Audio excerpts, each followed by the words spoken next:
नमस्कार दोस्तों इस वीडियो में बात करूंगा अग्निपथ योजना के बारे में, जिसमें भारत सरकार अग्निवीर के नाम से फौजियों को भर्ती करती है।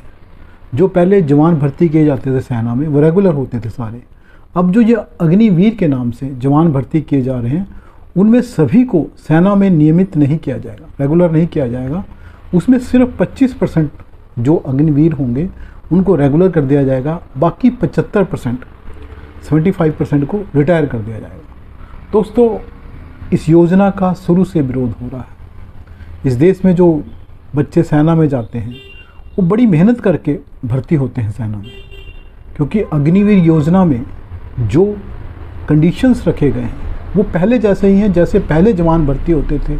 जो उनकी फिजिकल कंडीशंस होती थी, जो उन्होंने टेस्ट पास करने होते हैं, दौड़ भाग जो भी है, वो पहले जैसे ही हैं। उसमें सेना ने कोई समझौता नहीं किया।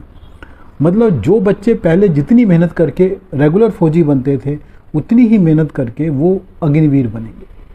तो दोस्तों, इसका विरोध हो रहा है, राजनीतिक दलों ने भी किया है, और जो बच्चे भर्ती होने वाले वो भी कर रहे हैं, इसका शुरू से कर रहे हैं। और लोकसभा चुनाव में ये बड़ा मुद्दा बना। तो मेरा मानना है कि बीजेपी ने इसका नुकसान उठाया है। तो दोस्तों, मैं ये तो जानता हूँ कि योजना बहुत अच्छी है। वास्तव में जो सेना है, हम इसको ये नहीं कह सकते रोज़गार का माध्यम है, क्योंकि रोज़गार से जोड़ देंगे तो हमें दूसरी चीज़ों की अनदेखी करनी पड़ेगी। वास्तव में दोस्तों, सेना की डिमांड है ये कि उसे ज़्यादा जवान बच्चे चाहिए अपनी फ़ौज में, अपनी संगठन में ज़्यादा जवान चाहिए, क्योंकि जो सेना के जो जवान हैं उनकी जो एक एवरेज एज है वो इस वक्त 32-33 हो चुकी है, और उसको सेना सही नहीं मानती। सेना चाहती है कि जो एवरेज एज है उसकी फ़ौज की, उसके जवानों की, वो 25 से ज़्यादा ना हो। और इस करके ये योजना लाई गई है कि ज़्यादा से ज़्यादा जवान बच्चे, ज़्यादा से ज़्यादा जवान उसकी फ़ौज में होंगे। और लड़ने के लिए, अगर बाई चांस हम एक तरफ चीन से घिरे हुए हैं, एक तरफ पाकिस्तान है, लग रहा है कि सब कुछ शांति है सब तरफ, लेकिन दोस्तों हालात कभी भी बदल सकते हैं। कभी भी ये देश युद्ध में जा सकते हैं, चीन के साथ भी, पाकिस्तान के साथ। तो सेना अपनी तैयारी पूरी रखना चाहती है। तो सेना की डिमांड जो है वो अपनी जगह सही है। अग्निवीर योजना सेना की डिमांड के हिसाब से ही लाई गई है, जिसमें एक साथ 40-50 हज़ार बच्चे जो हर साल भर्ती होंगे जवान, वो 17-18-19 साल के होंगे। फिर वो 4 साल सर्विस करेंगे तो वो 22-23 साल से पहले रिटायर हो जाएंगे। इस तरह से वो जवान जो 75% हैं वो रहेंगे।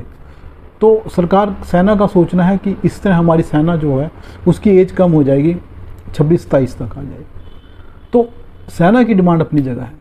लेकिन दोस्तों, सवाल ये भी है कि एक जो बच्चा है, जो युवक है, सेना में भर्ती होता है, उस सेना में भर्ती होने के लिए जो मेहनत करता है, उसको 4 साल बाद रिटायर करना कहीं से सही नहीं लगता।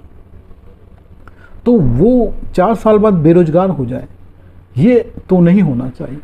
इसका विरोध हो रहा है, मुझे लगता है कि कुछ हद तक सही भी है। तो दोस्तों, हालांकि ऐसा नहीं है कि जो सरकार है उसने 75% अग्निवीर जो रिटायर हो जाएंगे उनको यूं छोड़ दिया है सड़क पर, ऐसा नहीं है।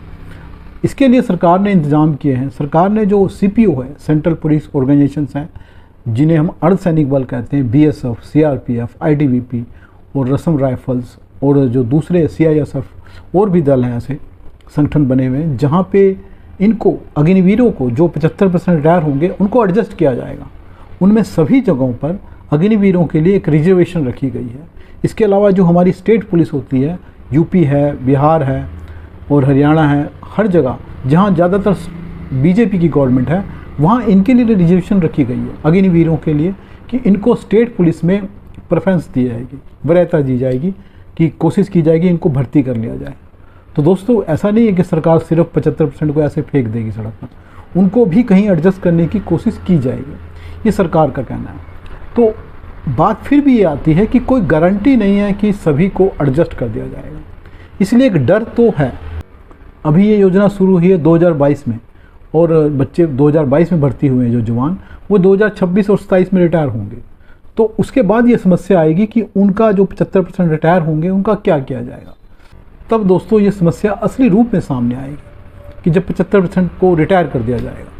तो दोस्तों सवाल ये पैदा हो रहा है कि जो योजना है वो अच्छी है, सेना के लिए अच्छी है, लेकिन जो राजनीतिक पार्टी है बीजेपी, जो सेंटर में रूल कर रही है, तीसरी बार सरकार बनाई है बीजेपी ने, मोदी जी प्रधानमंत्री बने हैं, तो उसको अगर नुकसान कर रही है तो बीजेपी को और मोदी सरकार को सोचना होगा कि इस योजना में ऐसा परिवर्तन किया जाए, इसका विरोध कम से कम हो और बीजेपी को नुकसान ना हो पॉलिटिकली। क्योंकि अगर आप सत्ता में आते हैं तभी आप कुछ अच्छा काम कर सकते हैं, बेहतर काम कर सकते हैं। सत्ता से बाहर गए तो आप सिर्फ बाहर बैठ के बातें कर सकते हैं, कुछ नहीं कर सकते। तो बीजेपी को इस योजना से जो नुकसान हुआ है उसको देखते हुए, वो कई स्टेट ऐसे हैं जहाँ से जवान भर्ती होते हैं, वहाँ पे इसका नुकसान हुआ है। तो इसमें मेरा मानना है कि कुछ परिवर्तन करने की ज़रूरत है और राजनीति से कोई फ़र्क नहीं पड़ता, क्योंकि जो राजनीतिक दल है, ऑपोजिशन है हमारा, वो एक नेगेटिव पॉलिटिक्स कर रहा है, तो उसकी राजनीति से फ़र्क नहीं पड़ता। उसको अग्निवीरों की चिंता नहीं है, वो अग्निवीरों के नाम पे जो विरोध है, जो गुस्सा है, उसका फ़ायदा उठाना चाहता है और उसका विपक्ष का काम भी यही है। और दोस्तों कांग्रेस जो आज अग्निवीरों की चिंता कर रही है, उसने शॉर्ट सर्विस कमीशन जो आर्मी में लाया गया था, उसमें अफसरों को भर्ती किया गया था 5 साल के लिए। 5 साल के लिए जो शॉर्ट सर्विस कमीशन में ऑफिसर्स आते थे, 5 साल सेवा करके उनको रिटायर कर दिया जाता था। उसके बाद वो कहाँ जाते थे, उनकी कोई चिंता सरकार ने कभी नहीं की। तो अब जो 4 साल के लिए अग्निवीर ला गए, उसके लिए कांग्रेस बहुत परेशान है। हालांकि बीजेपी ने उन 75% को भी एडजस्ट करने की प्रावधान किए हैं, उनके लिए कोशिश की है कि वो एडजस्ट हो जाए। तो लेकिन मेरा मानना है दोस्तों, जो ऑपोजिशन कर रहा है उसकी बात अलग है। एक और बात है दोस्तों कि बीजेपी ने, जो गवर्नमेंट है मोदी सरकार, उसने स्टेट गवर्नमेंट को कहा था कि जो अग्निवीर 75% रिटायर होंगे उनको आप अपनी पुलिस में एडजस्ट कीजिए। और बीजेपी की जो रूल स्टेट हैं, चाहे वो बिहार है, चाहे वो एमपी है, चाहे वो यूपी है, हरियाणा है और उत्तराखंड है, इन सभी ने माना कि ठीक है हम कुछ अग्निवीरों को अपनी पुलिस में भर्ती करेंगे। लेकिन दोस्तों कांग्रेस और दूसरे अपोजिशन दल जिनको अग्निवीरों की बहुत चिंता है, वो उनको बहुत दर्द हो रहा है इनके लिए, तो उन्होंने ये ऐसी कोई योजना लागू करने की बात नहीं कही। उनके किसी स्टेट ने नहीं कहा कि हम अग्निवीरों को अपने राज्य पुलिस में लेंगे, अपनी स्टेट पुलिस में भर्ती करेंगे। मतलब ड्रामा है, दिखावा है। लेकिन बीजेपी की अपनी समस्या है, वो रूल में है, सेंटर में, और उसको इसका नुकसान हुआ विरोध का। तो दोस्तों मेरा मानना है कि अग्निवीरों को जो 75% रिटायर कर दिए जाते हैं, 25% एडजस्ट किए जाते हैं, 25% से कुछ ज़्यादा होना चाहिए, 35, 40, 50% तक हो जाए तो अच्छी बात है। और जो बाकी बचते हैं 50%, उनको गारंटी दी जाए कि आपको एडजस्ट कर दिया जाएगा सीपीओ में, स्टेट पुलिस में या कहीं और। इसके अलावा, क्योंकि दोस्तों ये बहुत कीमती लोग हैं, अग्निवीर कोई ऐसा नहीं है सड़क चलता आदमी है, उसके पास 4 साल का एक्सपीरियंस है आर्मी में काम करने का, उसके पास 1 साल की ट्रेनिंग है आर्मी की, वो स्किल्ड आदमी है। तो उसको यूज़ करना सरकार के लिए अपने किसी दूसरे डिपार्टमेंट में बहुत अच्छी बात है, क्योंकि जो वो ट्रेंड है, उसकी जो ट्रेनिंग है, वो स्टेट पुलिस में किसी के पास नहीं होती। अगर स्टेट की जो आर्म पुलिस होती है, जो हथियारबंद होते हैं, जो किसी ऐसे खतरनाक कामों के लिए भेजे जाते हैं, वहाँ पर जो अग्निवीर हैं बहुत काम आ सकते हैं। और जो स्टेट पुलिस उनको ट्रेनिंग देने में पैसा खर्च करती है, वो सारा बच जाएगा स्टेट पुलिस का। तो अग्निवीरों को वहाँ पे भर्ती किया जा सकता है। और जहाँ तक सीपीओ है, जो सेंट्रल पुलिस ऑर्गेनाइजेशन है, सीआरपीएफ, बीएसएफ, आईटीबीपी, उनकी जो ट्रेनिंग है आर्मी से थोड़ी कम होती है, क्योंकि ये 4 साल का ट्रेंड एक अग्निवीर होगा, तो वो बिना ट्रेनिंग के सीधा उसको किसी ऑपरेशन पे, मिशन पे भेज सकते हैं। आज भर्ती किया और कल उसको मिशन पे भेज सकते हैं, समझा कर कि आपने वहाँ जाके एनकाउंटर करना है, ट्रैप लगाना है, जो भी करना है, क्योंकि वो ट्रेंड है हर तरह से। तो ऐसे कीमती लोगों को आप सड़क पर छोड़ने की ज़रूरत क्या है? और जो भर्ती होती है सीपीओ में और स्टेट पुलिस में, वो कहीं ज़्यादा है। तो हर साल 20-25 हज़ार लोगों को एडजस्ट करना कोई मुश्किल काम नहीं है। और जो अपोजिशन की सरकारें हैं, उन पर भी मोदी सरकार प्रेशर डाल सकती है कि आप इनको भी एडजस्ट कीजिए, वो करना पड़ेगा। नहीं करेंगे तो उनके खिलाफ जो बीजेपी है राजनीतिक लड़ाई लड़ सकती है कि ये ड्रामा जो हो रहा है वो जनता तक पहुंचाया जा सकता है कि ये भर्ती नहीं कर रहे।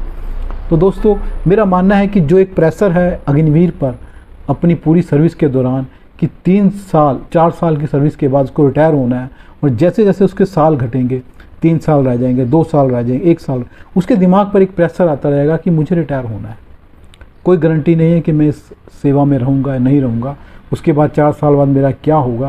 वो एक मेंटल प्रेशर रहेगा। और ऐसा अग्निवीर सेना में जिसके ऊपर ये मेंटल प्रेशर रहे कि उसको 2 साल बाद, 3 साल बाद, 1 साल बाद रिटायर होकर घर जाना है, उसके बाद उसको नया रोज़गार ढूंढना है, वो सही नहीं है। ऐसे मेंटल प्रेशर वाले अग्निवीर सेना के लिए सही होंगे, ये सेना को सोचने की ज़रूरत है। तो मेरा मानना है कि इस मेंटल प्रेशर से अग्निवीरों को बाहर निकालने की ज़रूरत है। उनको ये गारंटी देने की ज़रूरत है कि जब आप जो 75% रिटायर होंगे, या अगर सरकार बढ़ा देती है कोटा, तो 60% या 50% जो भी रिटायर होगा वो कोई भी बेरोज़गार नहीं होगा। उनको रोज़गार दिया जाएगा स्टेट पुलिस में या CRPF, BSF, IDP जो भी दूसरे संगठन हैं। तो उनके दिमाग में ये रहेगा कि यहाँ से हो सकता है हम आर्मी में रेगुलर ना हों, तो हम यहाँ से जाएंगे तो भी हमारे लिए रोज़गार के रास्ते खुलेंगे।